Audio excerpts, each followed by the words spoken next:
any excuse to get behind a microphone, right? Good morning, everyone. Good morning.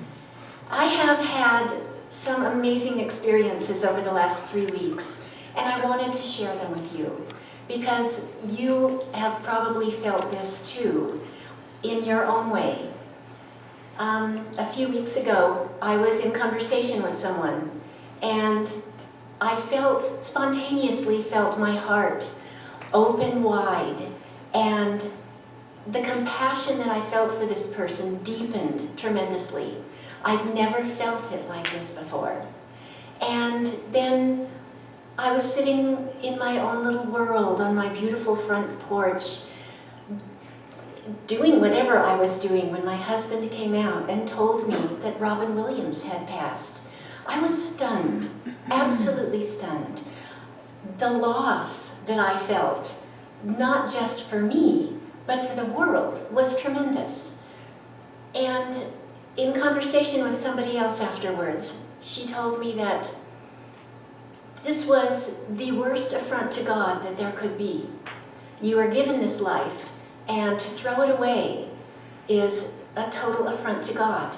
And of course, I did not argue, but that is exactly the opposite of how I feel. My thought is that we have lost a tremendous light in this world, whether you liked him or not.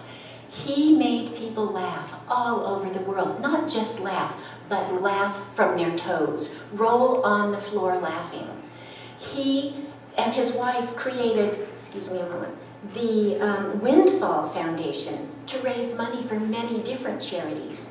He, with Billy Crystal and Whoopi Goldberg, did the Comic Relief, which raised money for the homeless. I think I read this morning, up through this year, they've raised $80 million to help the homeless. He also worked with the USO. He performed for our soldiers in Iraq and Afghanistan. He was a force for good. And to hear that he had taken his own life, and then subsequently to hear that he was dealing with this horrendous depression, and then to find out that he'd recently been diagnosed with the early stages of Parkinson's, my heart broke wide open.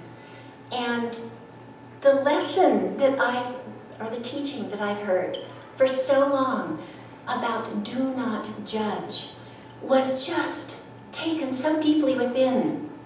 We have no idea what anybody else is really going through. We have no idea what fears, what sorrows, what suffering that they're going through, or they may have been going through their whole life. We have no basis to judge that. When we judge somebody else, what is being reflected is not their state of being, it's reflecting our state of being.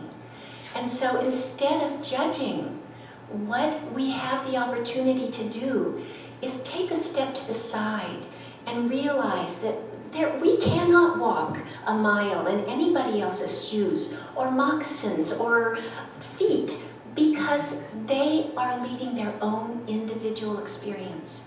We may think we have an idea, but this gives us the opportunity to go within our heart and to know that this is their path, that they are doing things because of their own programming, their own experiences, their own pain, their own joy, and we cannot judge that. All we can do, if we want to be following the path that we talk about, that Maggie so beautifully led into this talk with, of love and peace, we need to go within our hearts and only feel love and feel compassion. And through that, we will stay rooted in peace and in love. So I invite you to join me in doing that as often as you possibly can. Thank you. Whoa.